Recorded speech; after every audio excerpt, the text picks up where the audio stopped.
Welcome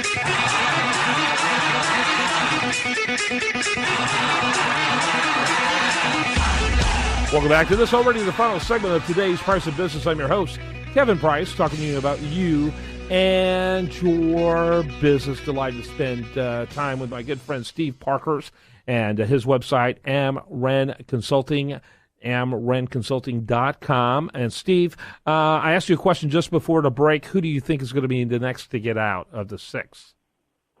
Well, you kind of alluded to it a minute ago, and I'll throw two at you because I think it could go either way at this point. I'd say Governor Gilmore of Virginia, or Ben God, he's Carson. still in it. That means there's more than six. yeah, exactly. It's hard to determine whether there's six serious candidates or six total candidates. But yeah, Gilmore is still in it, and he got 11 votes in Iowa, and for some reason he thought he was going to do better than that over in New Hampshire. So. But I'd say one of those two guys is the next to go. Yeah. Well, if I had factored Gilmore in, I would have probably put him first and then Carson. Gilmore's gotten zero traction. He's a great guy, by the way. He's been on our show several times on the Price of Business show. In fact, he came very close to announcing right here on this program that he was going to run. And so I personally like him. I think he's a little bit of kind of a disconnect from what's actually happening today a little bit. But, boy, he has a phenomenal resume. That guy is certainly high office worthy when you look at him. And but that's interesting take. So who do you think the final two are going to be at the end? How's that for testing you? Well, I right now I would say Trump and Rubio will be the final two. Wow, you are optimistic. Yeah, yeah. I just think that as you get to these different states, you're going to have Nevada that's going to follow up South Carolina here shortly. And Rubio is going to carry Nevada. He's got a strong following from there. He actually spent part of his life living there when he was young, and I think that's going to kind of reset the balance a little bit. And I can just see. I think Trump's just going to have the support base that's never going to waver. I think he's going to have obviously the money if he needs it. Seems like he's not even spending much money, but if he does need money, he's going to have it. I just think ultimately Rubio is a more likable figure and just a more electable figure, somebody who can relate more to the common man, as opposed to the Ted Cruz kind of the preachy approach that he's got to things, and just kind of that little bit of I don't even know what to call it anymore. Just that real, it's not folksy. He's not folksy about what he does. He's self-righteous. He's self-righteous is what he comes across as. Yeah, you're right.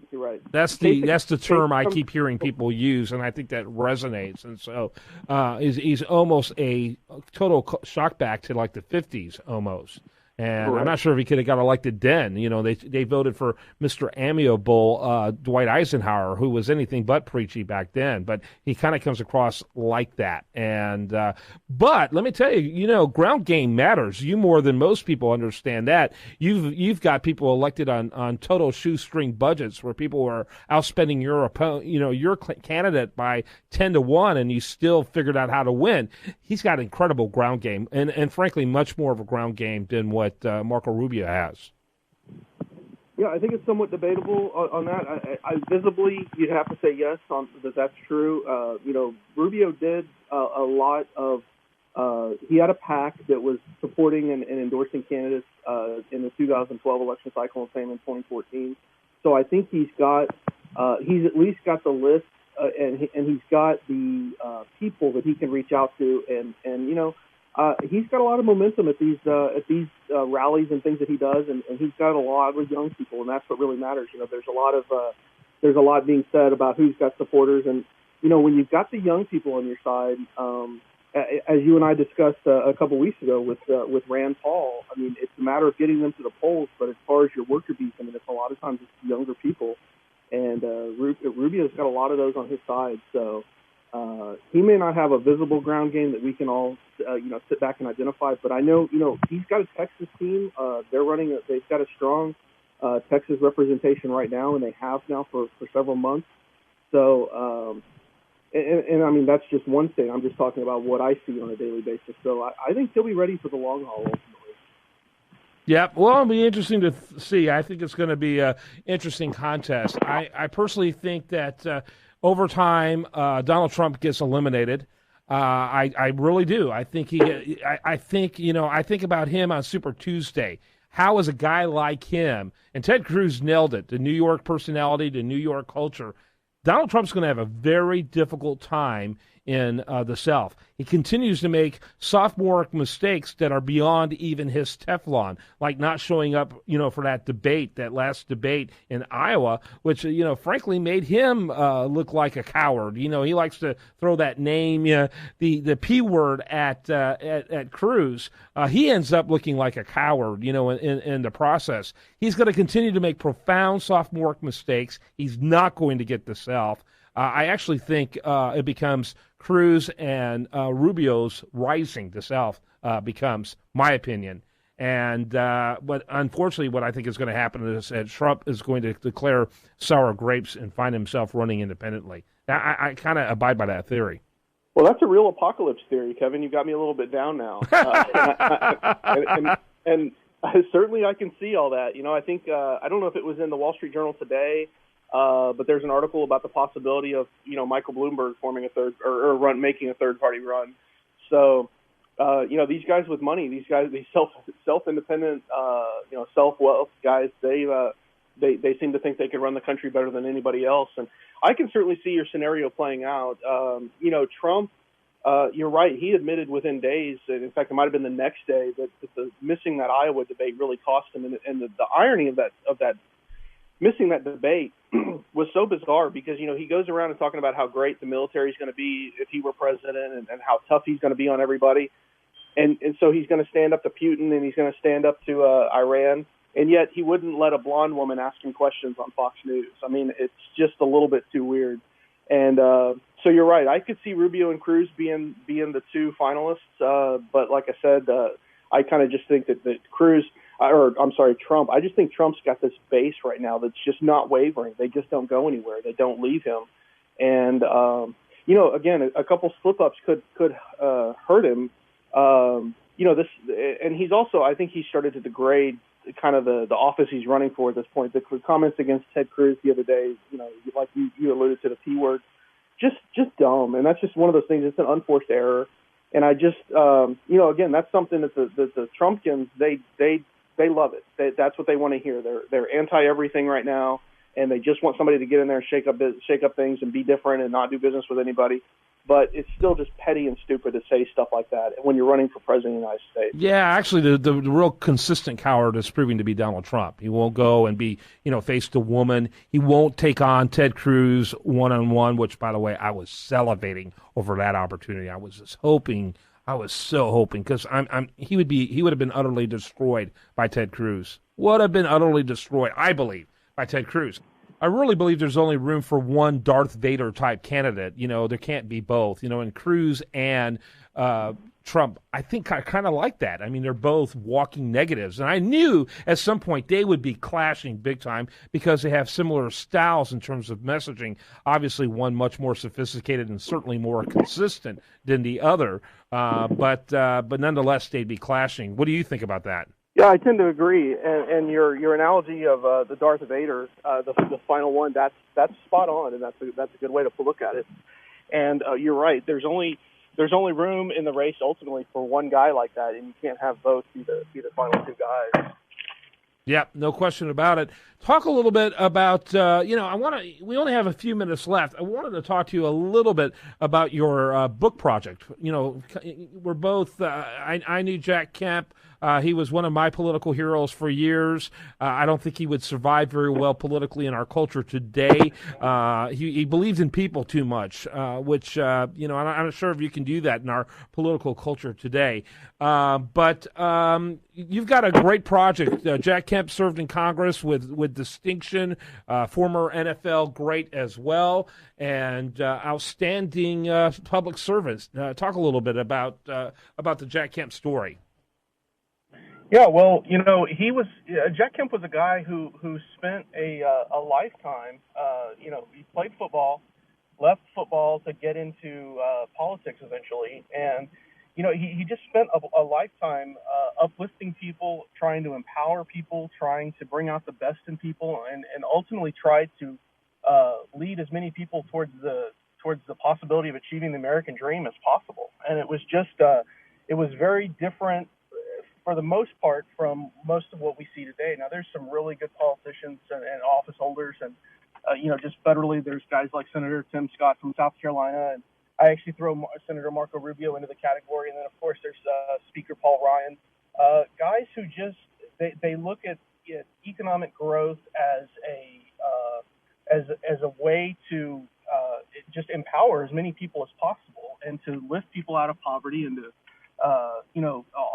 throw in education choice and ideas like enterprise zones and even Rand Paul had a version of enterprise zones, so you could kind of throw him into this category of people who just view local people and just local organizations, communities coming together as the answer as opposed to big government or more federal dollars. And again, this is just something Jack Kemp spent a lifetime doing it. He was in Congress for 18 years, and then of course led a think tank called Empower America. Ran for vice president in 1996, which was kind of a lackluster effort. Even ultimately, he would admit that. But he was just a guy that we really could look back to now and look at his economic policies. And while you can't duplicate the policies, word for word, policy for policy of Reaganomics, which was actually Kemponomics, if you really go back and look at it, that type of mentality and that type of economic growth is something we could definitely use today. And we've got record numbers of people not in the workforce, and there's a lot of money sitting on the sidelines that if we could free up that capital, we could put a whole lot of just a ton of people back to work. And then at that point you have a lot more people paying into the system and being citizens, and you don't have the government having to carry the burden as much. Yeah, and I would even go further and say Coolidge-nomics. Calvin Coolidge, did the same proposals back in the 1920s, and this was not new. This idea wasn't new. John F. Kennedy, a rising tide lifts all boats, and so there's a lot of work out there. Mainly articles, but there's another book on Kemp that recently came out. You reviewed it. Tell us a little bit about that. Yeah, so it was really the first biography. Everything that had been written to that point about Jack Kemp was stuff that he had written himself as far as books go. So this was the first biography, and it was written by Mort Kondracki and Fred Barnes, and they looked at Kemp's, basically they really looked at his political career. They touched a little bit on football and growing up and stuff like that, but they really focused on his political career. And it was interesting as a Jack Kemp. I don't know if I'd say a fan or aficionado or what the right word would be at this point. Maybe just a Jack Kemp researcher. There wasn't a lot new that I learned. One part of the book though where they kind of got bogged down a bit was there were a couple of votes or a couple of policies throughout the 80s, mainly during the Reagan years, where these guys they really got into the nitty gritty of who voted for what and who voted for what amendment to what bill, and then the stalling tactics and just the overall policy minutia that it kind of goes back to that saying about when people say, well, I don't care how the sausage is made, I just want the sausage. That was kind of what this book was like. It was just like there were so many details, and it was so detailed that I'm just not sure that people really care for that ultimately. But overall, I mean, like I said, I didn't learn much new because I've just been at this for a long time. But I think it was a really good product for people who maybe had forgotten about Kemp.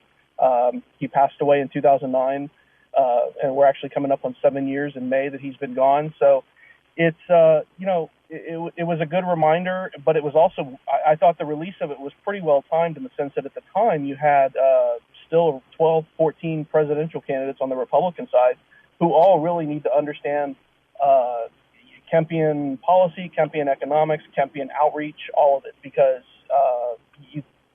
ultimately you can't, and the authors make the point, I think in subsequent interviews, not necessarily in the book, but they've made as they did the book tour afterwards, they made the point that Kemp would not have been a fan of a Donald Trump, because Donald Trump is more about burning the house down than he is about running in and trying to save the people while the house is burning. So, yeah.